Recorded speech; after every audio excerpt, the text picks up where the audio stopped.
So नमस्कार मंडळी, मी Rohit Khandekar weight भटकंतीच्या अजून एका नवीन व्हिडिओमध्ये तुमचं सहर्ष स्वागत करतो. तर मंडळी, आपण सध्या आहोत अरुणाचल प्रदेशमध्ये. मागचे 2 ब्लॉग तुम्ही बघितले असेलच. तर आता आम्ही आलो आहे तवांगमध्ये. कालचा स्टे होतो तवांगमध्ये. आता इथून परत बाहेर पडतो आहे हॉटेलमधून. आजचा म्हणजे एक पुढचे 2 दिवस तिथे जाऊ तवांगमध्ये, त्यानंतर मग नेक्स्ट याला जाऊ. सो आजचा प्लॅन असा आहे की पूर्ण तवांग सिटी फिरायची आहे. इथले मॉनेस्ट्री वगैरे, अजून काही मार्केट वगैरे फिरता येईल ते बघायचं. सो चला व्हिडिओला सुरुवात करूया.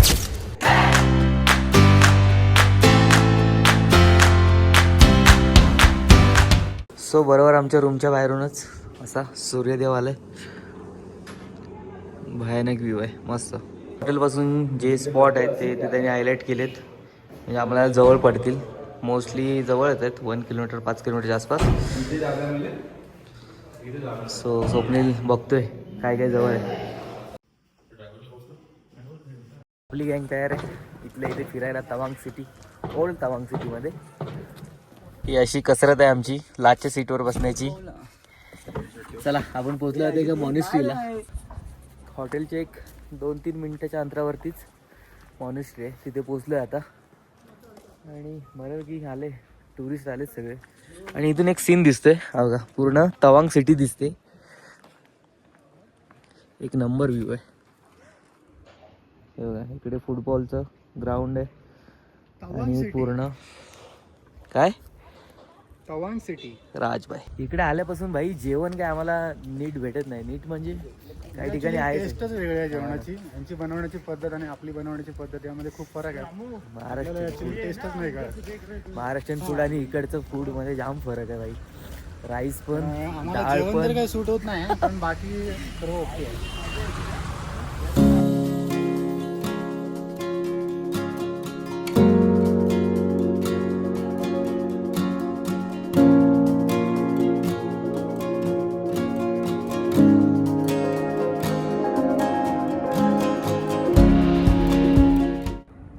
सो आपण तवांगच्या ओल्ड सिटीमधल्या एक टॉपच्या मॉनेस्ट्रीच्या इथं पोचलो आहे. सगळे दमलेत. ॲक्च्युली ब्रिथिंगचा प्रॉब्लेम आहे, म्हणजे जसं हाय टेम्परेचर आपला जास्त थंडी आहे ना, त्याच्यामुळे श्वास घ्यायला पण प्रॉब्लेम होतो, कारण जास्त उंचावर होतो आपण. आपण जाऊया. सो आपण एंटर करतोय आणि इथे बघाल तर हत्तीच्या ह्याच्यावरती परत माकड आणि असे प्राण्यांचे दाखवलेत एंट्रीलाच. पेंटिंग पण भारी केलं आहे. त्याचबरोबर हा गेट. इथल्या सगळ्या मॉनेस्ट्रीमध्ये सेम पेंटिंग बघायला भेटेल तुम्हाला, म्हणजे असं ॲट्रॅक्टिव्ह असतं थोडंफार. इकडे आता हे यांना काय बोलतात एक्झॅक्टली मला माहिती नाही, पण त्यांनी मस्त बनवलं आहे. Yes sir. आपल्यावर स्वप्नील आहे सध्या, बाकी तिकडे थांबलेत, येतील थोड्या वेळात. आपण जाऊन बघूया. हा मस्त इथे. इकडचे कुत्रे पण डेंजरस आहे बघा ना, भिसे नुसत्या थंडीतून वाचण्यासाठी. ये बात. एंटर केल्या गेल्या या साईडला आहे म्युझियम.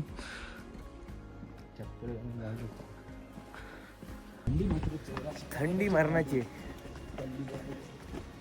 सो या मॉनेस्ट्रीमध्ये आपल्याला फ्री चाय आहे, ब्लॅक टी, चांगली सोय आहे. या ठिकाणी आपल्याला भेटते चहा आणि असं. सो या ठिकाणी पण आहे. थंडीतून गरम गरम भारी वाटतं.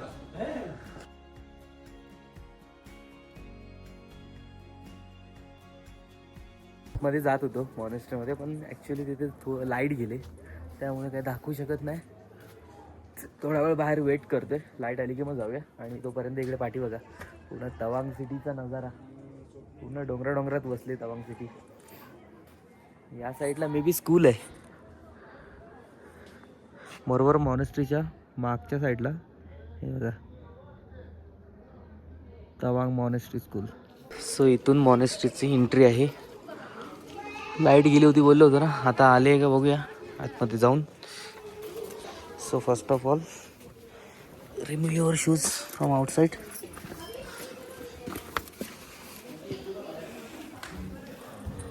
वाव, मस्त.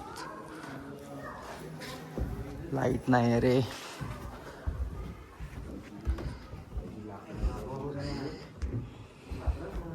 इकडे खालती बघाल तर लाकडाचं बनवलंय आणि एकदम थंड वातावरण आहे. त्यात ही त्यांची चित्रकृती बघाल तुम्ही सगळीकडे.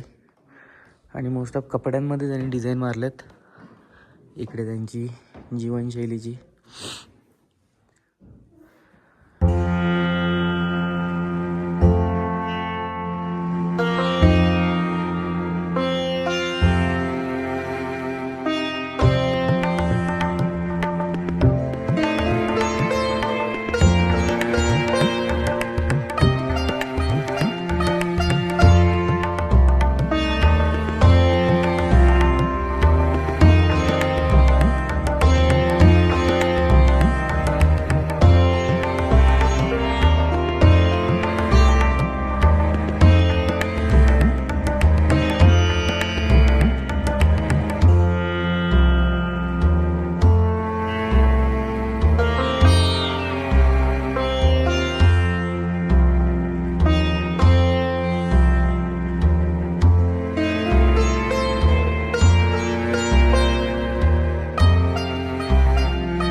भाई इकडची मॉनेस्ट्री बघून ना आई शपथ मनाला एवढी शांती वाटते ना. कारण बघा ना सगळं कलरफुल आहे आणि एवढं पीस ऑफ सायलेंट आहे का. हे बसायला वगैरे सगळं बनवलं आहे त्यांनी. मे बी हे प्रेसाठी असेल सगळं. आणि आता सध्या तरी काही नाही आहे. पण हे जे बनवलं आहे गौतम बुद्धांची साक्षात समोर प्रतिकृती बघतोय आपण. आणि इथे काही लोकांनी मन्नत मागितलेत, तसं पैसे लावलेत. सो काही इच्छा असेल तर पूर्ण होत असेल मे बी. ठिकाणी आपण गावची देवळं वगैरे असतात तशाच पद्धतीचं यांचं काही धर्मस्थळं आहेत. ही मॉनेस्ट्री आहे. सो त्यांनी वेल प्रॉपर मेंटेन ठेवलं आहे. प्रत्येक गोष्ट बारीक काम केलं आहे. आणि ते तुम्हाला दिसतंय मंदिर आपल्या ह्याच्यामध्ये मॉनेस्ट्रीमध्ये. आणि कलरफुल जेवढं आहे तेवढं चांगलं वाटतं. आणि मोस्ट ऑफ इकडे सगळे मॉनेस्ट्री हे याच कलरमध्ये आहेत. आणि इकडे आपला भाऊ बसला आहे. थोडं पीसफुल वातावरण आहे त्याच्यामुळे.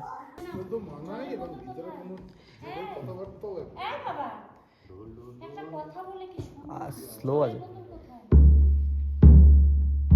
बस. इकडेच आपलं मॉनेस्ट्री फिरून झाले. आणि आता आपण चाललो आहे नेक्स्ट प्लॅन काय आहे बघूया. पहिलं तर नाश्ता करायला पाहिजे कारण खूप भूक लागली. आता काय भेटते बघूया. नाश्त्यासाठी आलो आहे आपण आता हॉटेल अमिताभ विला.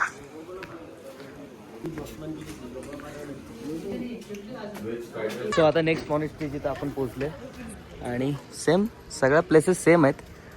इथे बघू शकता तुम्ही गौतम बुद्धांचा स्टॅच्यू. ह्याचा काही विषय मला अजून समजलं नाही. हे गोल गोल फिरवतात. मे बी काहीतरी मन्नत पुरी करण्यासाठी असेल. पण भारी आहे. प्रत्येक ठिकाणी असं आहे.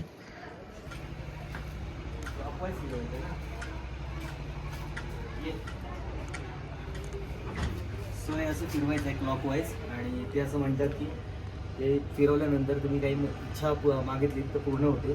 सो आपण बघूया, ट्राय करूया.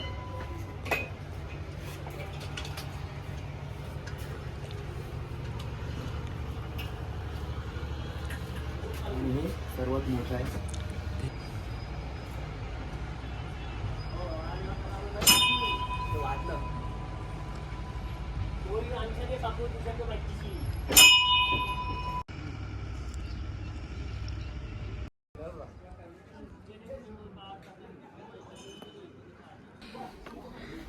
सो इथून एंट्री आहे आतमध्ये जायला. ह्या साईडला पण बघू शकता तुम्ही मॉनेस्ट्रीच्या एंट्रीलाच एक चांगली पेंटिंग वगैरे चित्रकृती दाखवले. हे ते कळससारखं काहीतरी आहे पण भारी आहे. आणि प्रत्येक ठिकाणी गौतम बुद्धांचे एक स्टॅच्यू आहेत.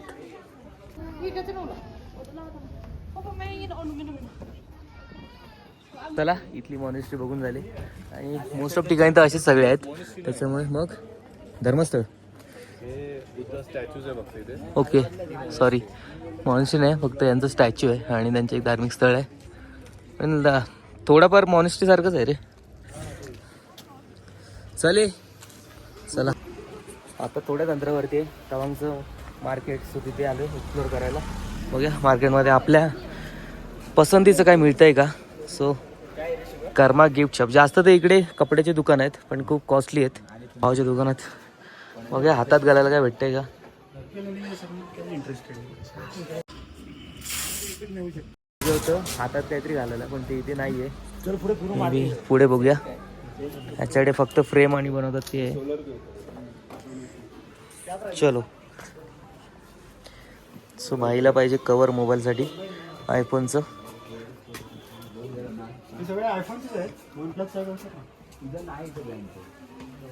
आपण इथे आलोय ब्रेसलेट बघायला. बघूया भेटतं का. बाली तर नाही आहे. असं और कुछ कड़ा टाइप नहीं है ना. हाँ नहीं ऐसा नहीं, थोड़ा कड़ा टाइप. ये मिलेगा इधर इधर मतलब ऐसा ऐसा रहता है ना कड़ा. त्याच्या दुकानात नाही आहे, पण तो कुठून तरी आणायला गेलाय. बघूया भेटतंय का. मी आणलंय आपल्यासाठी कडा. कडा बघतोय रे. 170 170 बोलला ना तो. मोठं चांगलं आहे 170ला. सो इथे शिवम थोडे माहिती काढते आपल्या दादा बरोबर. इथे काय फिरण्यासारखं आहे. उधर में जो पहले फिल्म शूटिंग हुआ था, टेन है जो गाना हुआ था वो हमें हुआ था. वो जो वो उधर में जो बहुत बढ़िया है. अभी कुछ नहीं और मार्केट है इधर में साइट सीन देखने के लिए बहुत जगह है. और ऊपर में पेटी शो, जब आप लोग घूमना पास जाएंगे चाइना वाला, वहाँ में आपको पेटी शो मिलेगा, माधुरी लेक मिलेगा और घूमना पास तो है. ओके. साइट सीन की जो, और आप एकदम शाम को ग्रिप में चला जाए. ग्रिप में आपण इकडे कालचा स्टे होता आणि त्यात इथं मार्केटमध्ये फिरतोय आपण. काय आपल्याला गिफ्ट घेता येईल, पण मोस्ट ऑफ तरी नॉर्मलच. कपडेच जास्त आहेत यार. इकडची स्पेशालिटी असं काही नाही आहे. काय घेतलं. अशी बाली आहे, बघूया घालून. ठीक आहे ना. पण दुसऱ्या दुकानात आलं आपण. ही बघ ती भाजी. कपडे खूप महाग आहेत. शूज का ब्रँड आहे. हे बघ, छोटी असं खाते काहीतरी. सब डुप्लीकेट है. ये ब्रांड टाइगर है. इसको टाइगर बोलते हैं क्या? ये तो लेटेस्ट है, इसका नहीं है. अरे बापरे. इकडे बाई 200-300 ला काम 25. जाम महाग आहे. हा हे स्वस्त आहे बाकी. इकडे हे स्वस्त आहे. अल्कोहोल फक्त बेकार स्वस्त आहे, बेकार. इकडे पण सलून मध्ये आलोय. सलून पाच कस्टमर आहेत अजून. एकटाच आहे आणि 5 जण आहेत कस्टमर. डेंजर काम आहे. इथे जाऊया घ्यायचंय तर चला. बघायला. हे बाई हे इथेच घेतलं ना तू. किती. 180. 180 हे भारी आहे. ते आहे किचन टाईप. मस्त आहेत. 100 रुपयामध्ये. फोकस हो. अजून एका गिफ्ट शॉप मध्ये आलो इथल्या. मस्त आहे.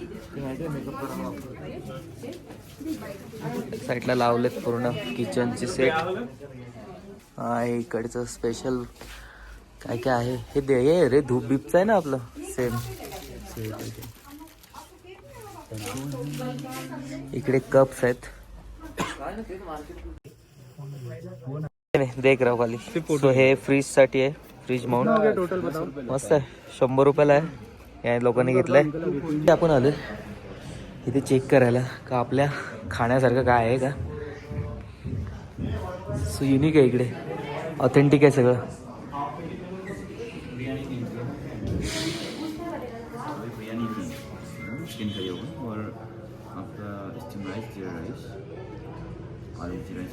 ते तुझं आहे का तुपका की काय ते. पावभाजी 220. नाही आहे. जेवण पण खूप महाग आहे. आता आपण आलो ड्रॅगन रेस्टॉरंटमध्ये लंचसाठी आणि ऑर्डर केलं आहे फ्राईड राईस.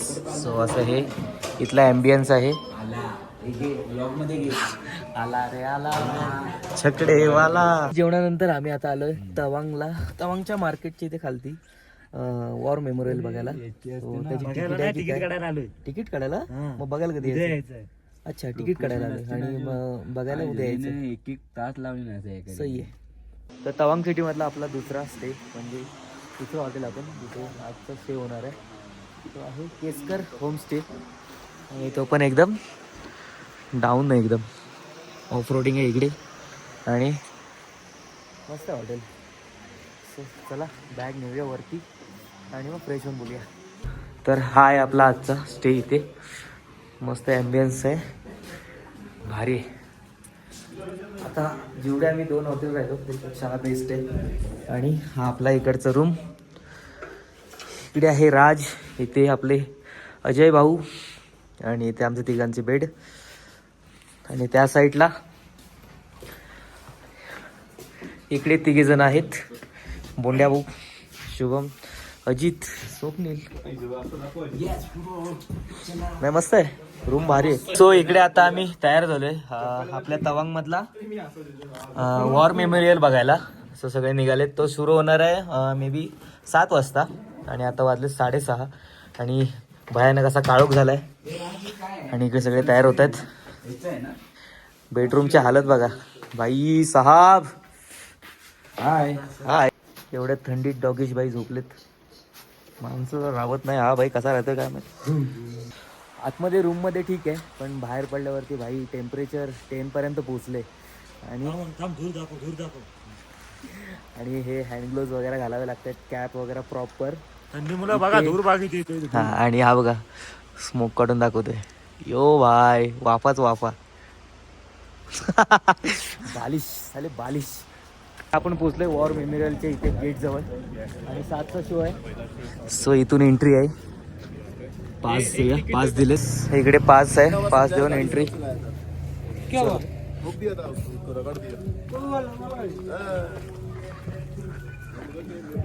कल्चरल शो आहे. चला येऊ दे. नमस्कार ताशितिले, गुड इवनिंग सभी को. 190 माउंटेन ब्रिगेड और welfare association of Shiv village की ओर से आज आप सभी के सामने हम तीन कार्यक्रम का पेशकश करेंगे, जिनमें पहला होगा एक बहुत ही खूबसूरत सा तवांग का मशहूर याक डांस. इसके बाद आपके समक्ष आएंगे 3 महिला जो पेश करेंगे तवांग क्षेत्र के बहुत ही खूबसूरत एक तवांग नृत्य. और अंत में आपके सामने हम बुलाने चाहेंगे मन क्षेत्र के बहुत ही मशहूर एवं खूबसूरत स्नो लायन डांस. तो समय को न गवाते हुए हम अपना पहला प्रस्तुति यानी कि याक डांस को पेश करेंगे. इकडे आता कल्चरल प्रोग्राम सुरू होतोय आणि हा बेस्ट सेटअप बनवला मस्त. All public is here.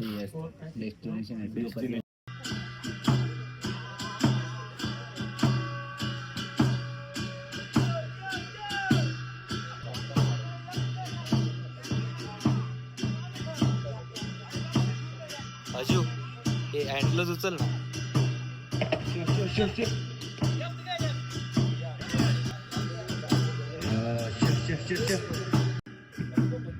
याक मिला क्या बोमला में बहुत बर्फ का साथ आनंद ले सकते हैं.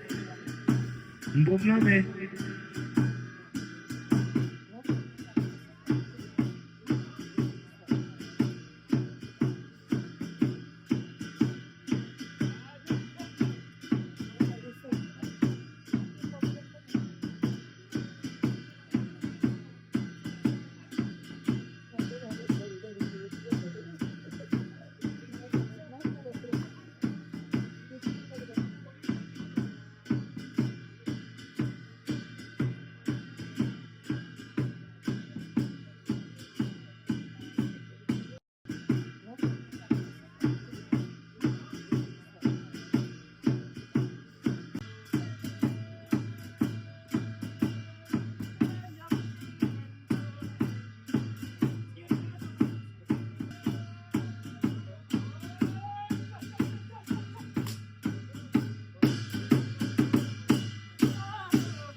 वा वा.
सो इथे याक आणि त्याच्या पाठून जो असतो त्याचं दाखवलं थोडीशी मजा. आणि आता नेक्स्ट आहे काहीतरी बघूया, इंटरेस्टिंग आहे खूप.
शोला आपण आलोय खालच्याच बाजूला असलेल्या वॉर मेमोरियलच्या साईडच्या इथे. तो इथे तिकीट चेक. चला, पास घेतलेल्याचा फायदा. 8चा शो आहे आपला आणि -4 डिग्री इथलं वातावरण. या साईडला वेटिंग आहे मे बी. व्हेरीच. सो आपण इथे थोडा वेट करतो. मला पण माहिती नाही काय झालंय, पण इथे बसायला सांगितलंय. शोचा टाइम मे बी अर्ध्या तासाचा आहे. आमचा 8 वाजता आहे आणि 7:30 वाजता आपण येऊन पोचलो इथेच. सो आपल्याला वेट करायचं आहे हाफ ॲन आवर. आणि इकडे ऑलरेडी शो संपलेत, ते बाहेर आले. आपल्याला 7:30च्या शोला अवेलेबल करून दिलं सीट. 8चा होता. एक साथ राहा. 7:30च्या शोला आपल्याला सीट भेटले आणि आपली मंडळी सगळी बसले. या साईडला सगळी मंडळी बसली आपली. राजभाई और स्वतः मी आणि मागे पण भरपूर जण आहेत. आपण फ्रंट सीटला बसलोय. बघूया काय बघायला भेटतंय.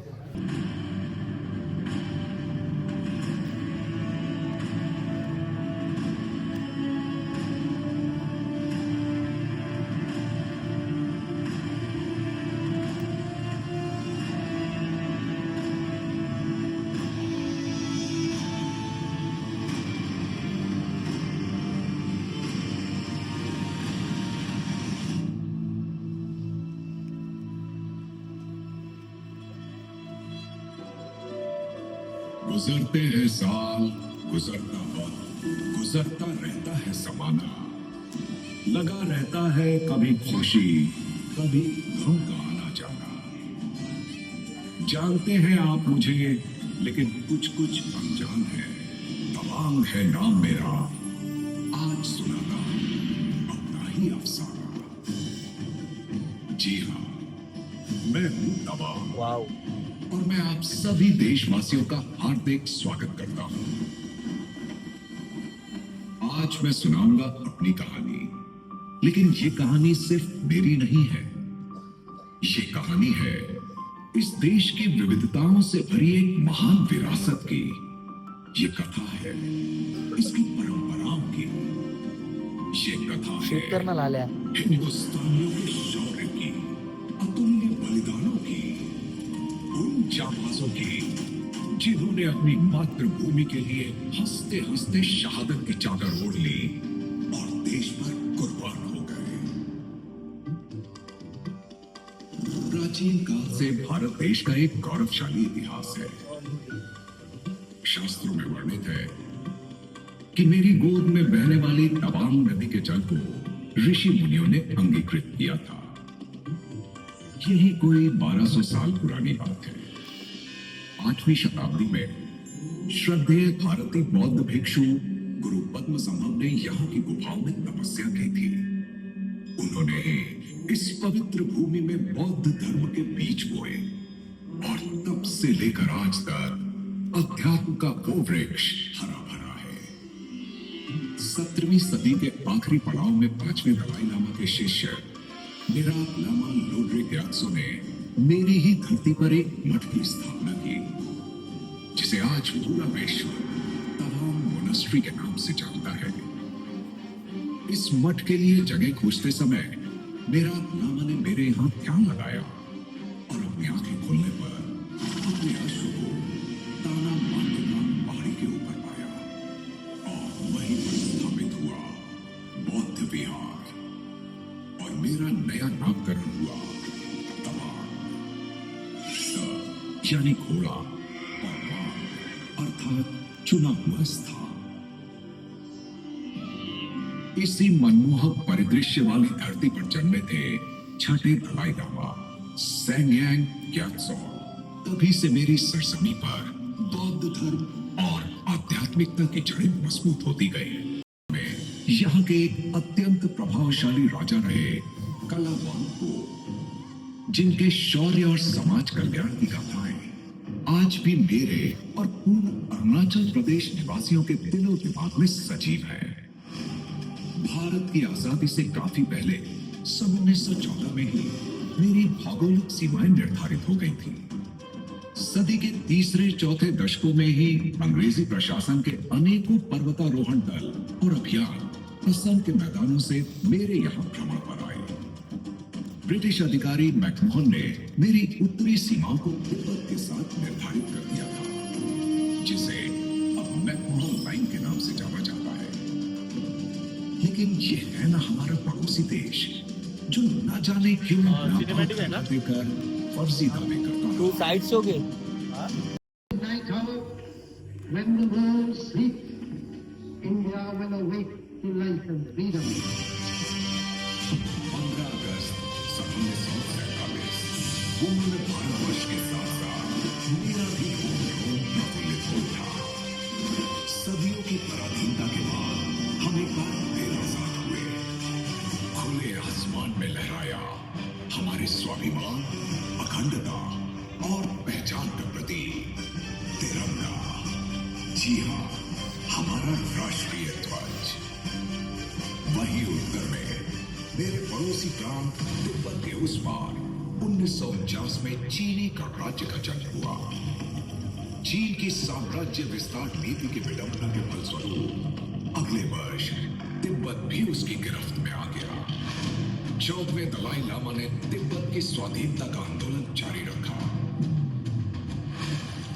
26 जनवरी 1950 को नॉर्थ ईस्ट फ्रंटियर एजेंसी अर्थात नेफा का गठन हुआ, जो भविष्य में अरुणाचल प्रदेश के नाम से एक केंद्र शासित प्रदेश बना और अंततः इसे पूर्ण राज्य का दर्जा मिला।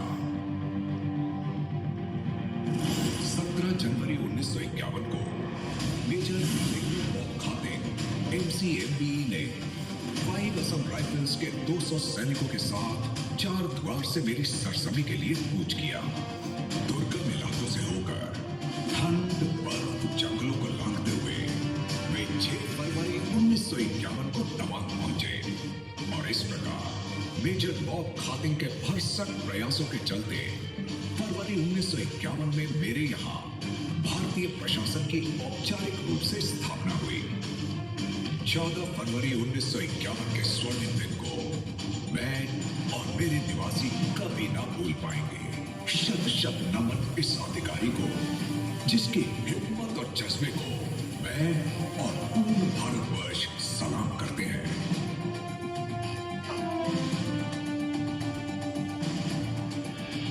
नई थी आजाद राहें और उन पर हम चले, कल की बातें भूलकर नए सपने आंखों में बने। हमने चाहा हम बढ़ेंगे एक नई मंजिल की ओर, पर थमी बंसी अमन की गूंजा रणभेरी का शोर। भूमि पर नजरें गड़ी थी, दुश्मन ने चालें चली, सरहदों को है बचाना, देश में थी खलबली। चीनी दमनकारी नीतियों के कारण मेरे पड़ोसी प्रांत तिब्बत में एक दशक तक हिंसा की आंधी चली, खून की नदियां बही और उसके स्वाधीनता संग्राम को क्रूरता से कुचल दिया गया। चीन के नर संहार से बचने के लिए दलाई लामा ने भारतवर्ष में शरण ली और निर्वासित सरकार की स्थापना की। 31 मार्च 1959 को उन्होंने अपने अनुयायियों के साथ खिंजे माने इलाके से भारत में प्रवेश किया। दलाई लामा के भारत में आते ही भारत चीन संबंधों में तनाव बढ़ गया, क्योंकि भारत द्वारा शरण दिए जाने को पड़ोसी मुल्क ने सकारात्मक रूप से नहीं देखा। बस कुछ ही समय गुजरा और आया साल 1962, सितंबर का महीना। नामकाचू के इलाके में शुरू हो गई छेड़छाड़ में। भारत ने रणनीतिक तौर पर पहले से ही फॉरवर्ड पॉलिसी के तहत सरहदों पर पकड़ मजबूत करने की कवायद शुरू कर दी थी। धौला पोस्ट से आगे बढ़ते हुए मेजर चौधरी ने अपने साथियों के साथ खागला के पहाड़ों की ओर कूच कर दिया। समधार पहाड़ी की जड़ में पहले सिख बटालियन के कैप्टन महावीर प्रसाद ने धौला पोस्ट पर मजबूत किलेबंदी की, लेकिन घृणित रूप से हमला करते हुए 600 चीनी सैनिक धौला पोस्ट को घेरते हुए समधार पर्वतमाला पर पहुंचे। चीनी फौज ने धागला रेंज की ओर से हम पर जोरदार हमला कर दिया है। मेजर पद के नेतृत्व में हमारे जवान उनके नापाक मंसूबों पर जमकर चुनौती दे रहे हैं। हमने काफी नुकसान पहुंचाया है, पर हमारे भी कई जवान शहीद हो गए सर। जब तक धौला पोस्ट पर महावीर प्रसाद जिंदा है, इस पोस्ट पर भारतीय तिरंगा लहराता रहेगा। मुश्किलों से घबराए बिना 7 इन्फेंट्री ब्रिगेड के बहादुर सैनिकों ने वीरतापूर्ण जवाबी हमले किए। इस लड़ाई में 2 राजपूत, 9 पंजाब, 4 ग्रेनेडियर्स और 19 गोरखा राइफल्स पलटनों ने अपने अद्वितीय शौर्य का लोहा मनवाया और 20 अक्टूबर 1962 के दिन लड़ी गई नामकाचू की एक ऐतिहासिक लड़ाई, जो आज भी हमारे दिलो दिमाग में वर्णित है। हमारे सैनिक आखिरी सांस, अंतिम गोली तक जी जान से लड़े और न जाने कितनी ही शौर्य और बलिदान की अविस्मरणीय गाथाएं लिख डाली।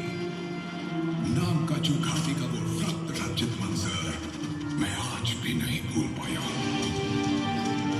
हमला किया 15,200 फीट की ऊंचाई पर सर्द हवाओं के बीच बुमला की लड़ाई छिड़ गई। हमारी चौकी पर चीनियों ने एक के बाद एक लगातार 3 हमले किए। जाबाज पहले सिख पलटन के सूबेदार जोगिंदर सिंह ने दुश्मन को अपनी बहादुरी का लोहा बनवा दिया। योजन सिंह, क्या खबर है? चीनी फौजियों ने हम पर सीधा तरफ से हमला कर दिया है। वो 300 की तादाद में है और हम 30 और फिर भी हमने हार नहीं मानी सर। हमने उनके कई सैनिक मार गिराए। शाबाश जाबाजो, तुम किसी तरह थोड़ी देर और मोर्चा संभाले रखो, हम रिइंफोर्समेंट भेज रहे हैं।